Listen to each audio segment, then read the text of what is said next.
उत्तर प्रदेश के मथुरा में चंद्रशेखर दास उर्फ फरसा वाले बाबा की मौत के बाद भड़की हिंसा पर यूपी पुलिस ने सख्त एक्शन लिया है।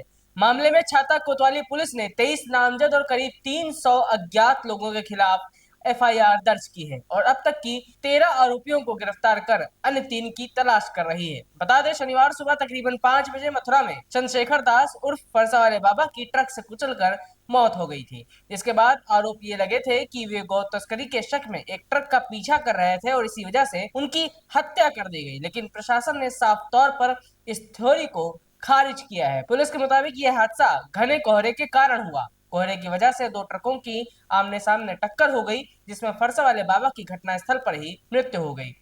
वरिष्ठ पुलिस अधीक्षक श्लोक कुमार ने स्पष्ट किया कि ये पूरी घटना एक सड़क दुर्घटना थी, इसे किसी और एंगल से जोड़ना बिल्कुल गलत है। साथ ही पुलिस ने यह भी बताया कि हादसे में ट्रक का चालक भी गंभीर रूप से घायल हो गया था, जिसकी बाद में मौत हो गई। वहीं बाबा की मौत के बाद शनिवार को बड़ी संख्या में लोग उग्र हो गए थे और उन्होंने हाईवे पर जाम लगाकर जमकर हंगामा किया था। इस दौरान गुस्साए लोगों ने पुलिस पर पथराव कर दिया था, जिसमें एसपी देहात और एसडीएम प्रशासन के अलावा 10 से ज्यादा पुलिसकर्मी घायल हो गए थे और साथ ही 7 सरकारी वाहनों को क्षतिग्रस्त कर दिया गया था। इस दौरान हालात को काबू में करने के लिए पुलिस को 50 से अधिक आंसू गैस के गोले, रबर बुलेट, स्मोक ग्रेनेड और शॉर्ट कारतूस का इस्तेमाल करना पड़ा। पुलिस ने मौके से 15 बाइक के अलावा 315 और 312 बोर तमंचों की खाली कारतूस भी बरामद किए, जिससे आप हालात की गंभीरता का अंदाजा लगा सकते हैं। जांच के दौरान ये भी सामने आया कि मथुरा के बाहर रहने वाला दक्ष चौधरी अपने 3 साथियों के साथ फरसा वाले बाबा के आश्रम पहुंचा था और वहां अफवाह फैलाने की कोशिश कर रहा था, जिसके बाद पुलिस ने उसे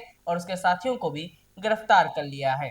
फिलहाल कुल मिलाकर सोशल मीडिया पर हिंसा की तस्वीरें और उसके बाद पुलिस के एक्शन की वीडियोस तेजी से वायरल हो रहे हैं। वहीं इस बीच कुछ यूजर्स ये भी सवाल पूछ रहे हैं कि इस हिंसा में एडीएम, एसडीएम, पुलिस, एसपी देहात, सीओ छाता की गाड़ियां पथराव में तोड़ी गई हैं। इसके अलावा दर्जनों प्राइवेट गाड़ियां भी तोड़ी गई हैं। यूपी सरकार प्रावधान लाई थी कि सरकारी नुकसान का पैसा दंगाइयों से ही वसूला जाएगा। एनआरसी हिंसा में भी ऐसा ही हुआ था। अब इस बवाल में पुलिस क्या कार्रवाई करती है, ये देखना होगा। इसके अलावा बहुत से यूजर्स इस हिंसा को रोकने के लिए की गई कार्रवाई को लेकर मथुरा पुलिस की तारीफ भी करते नजर आ रहे हैं।